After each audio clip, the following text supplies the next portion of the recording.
Welcome to the tutorial for the Prefab brush tool included in the Level Design Toolkit on the Unity Asset Store. We start by adding the Object Brush Tool script to any game object.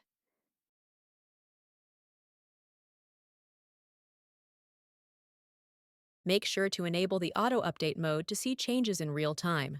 For everything to work smoothly, we need to enable Always Refresh and Gizmos in the Scene view.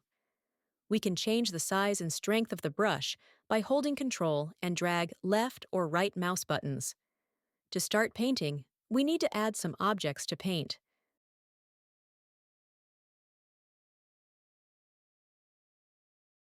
The weight determines how likely the tool will choose to spawn this specific object. You can add as many prefabs as you want.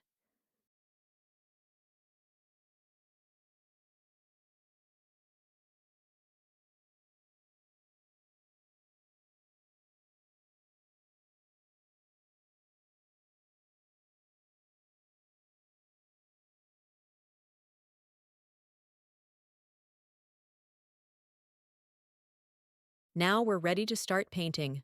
Hold down Shift and left-click to start painting. You can erase by right-clicking instead.